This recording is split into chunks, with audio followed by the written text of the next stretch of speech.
नमस्कार दोस्तों, क्या आपने कभी ये सोचा है कि भगवान हमारी सहायता करने के लिए कब किसको भेज दें या हमारी सहायता किसी भी तरीके से कर सकते हैं। भगवान हमारी सहायता हमेशा करते हैं या किसी को सहायता की जरूरत है और हमें भेज दे वहां पर, ये भी तो हो सकता है। तो दोस्तों, आइए इसी विषय पर एक कहानी आपको सुनाती हूँ। तो बड़ी ही ध्यान से सुनिए कहानी। तो दोस्तों, एक मेजर साहब के नेतृत्व में 20 जवानों की एक टुकड़ी हिमालय के रास्ते पर थी। तो वहां पर बहुत ज्यादा ठंड थी। मेजर ने सोचा कि अगर उन्हें यहाँ एक कप चाय मिल जाती तो आगे बढ़ने की ताकत आ जाती। लेकिन रात का समय था, आसपास कोई बस्ती तो थी नहीं।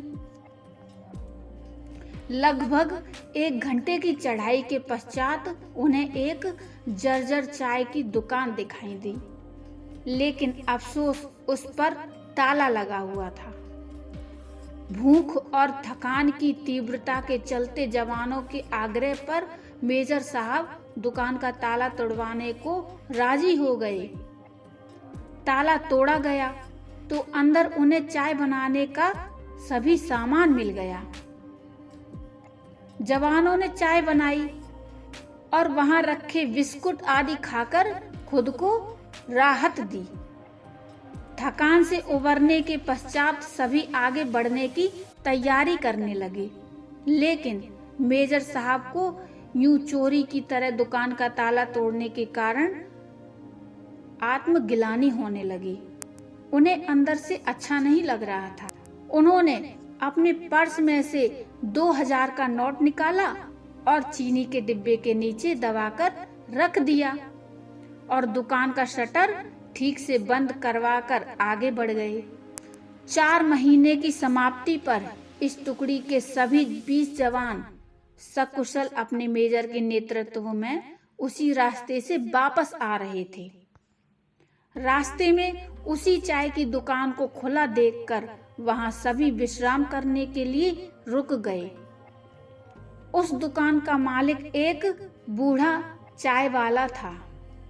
वो बूढ़ा चाय वाला एक साथ इतने ग्राहक देखकर खुश हो गया और उन सब के लिए चाय बनाने लगा।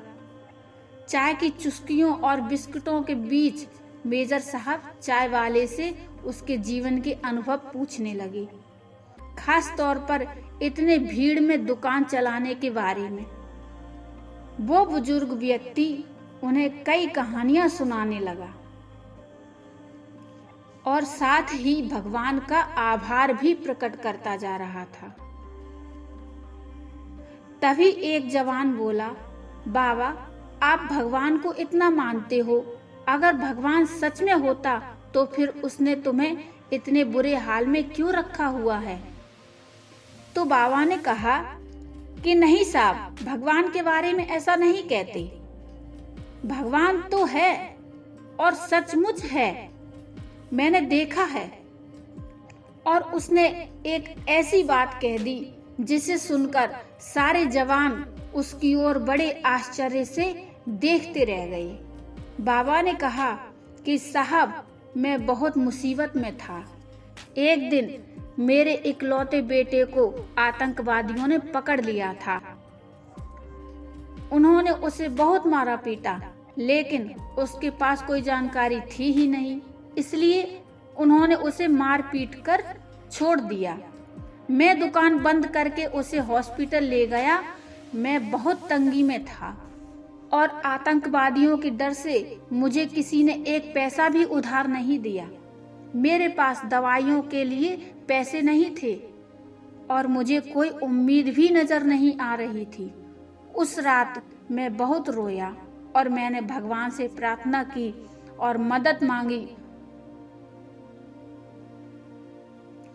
तो उसी रात भगवान मेरी दुकान में खुद आए। मैं जब सुबह अपनी दुकान पर पहुंचा तो मैंने देखा कि मेरी दुकान का ताला टूटा हुआ था। मुझे लगा कि मेरे पास जो कुछ भी थोड़ा बहुत था वो भी सब लुट गया। मैं दुकान में घुसा तो देखा 2000 का नोट चीनी के डिब्बे के नीचे भगवान ने मेरे लिए रख दिया था।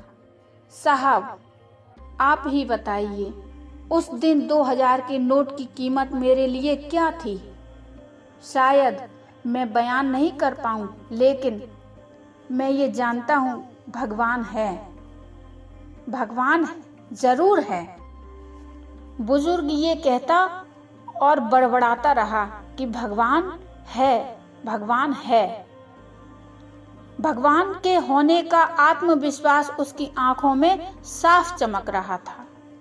ये सुनकर वहां सन्नाटा छा गया तो सभी जवानों की आंखें मेजर की तरफ एकटक होकर देख रही थीं, क्योंकि वो 2000 का नोट तो मेजर ने ही चीनी के डिब्बे के नीचे रखा था। मेजर साहब ये सुनकर खामोश रहे।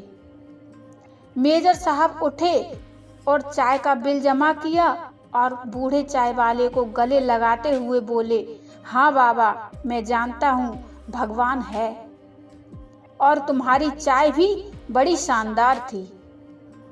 और उस दिन उन 20 जवानों ने मेजर की आंखों में पहली बार चमकते हुए पानी के दुर्लभ दृश्य को देखा और साथ ही ये अनुभव भी किया कि भगवान तुम्हें कब किसकी मदद के लिए भेज दे और भगवान तुम्हें कब किसका भगवान बना दे और कहां भेज दे, ये तुम खुद भी नहीं जानते। तो दोस्तों, जो भी घटनाएं घटती हैं या जो भी होता है, हम लोग कहते हैं ये अकस्मात हो गया या फिर ये संयोग से हो गया। दोस्तों, ये सब करने वाला तो भगवान ही है। दोस्तों, आपको ये कहानी कैसी लगी? कृपया कमेंट में मुझे ज़रूर बताइए। कहानी अच्छी लगी हो तो लाइक कर दीजिए और चैनल को सब्सक्राइब कर लीजिए। और हाँ, बेल आइकन को ज़रूर प्रेस करिए जिससे आपको हमारी आने वाली नोटिफिकेशन सबसे पहले मिले। तो मिलते हैं फिर एक और अच्छी सी कहानी के साथ। तब तक के लिए नमस्कार, धन्यवाद।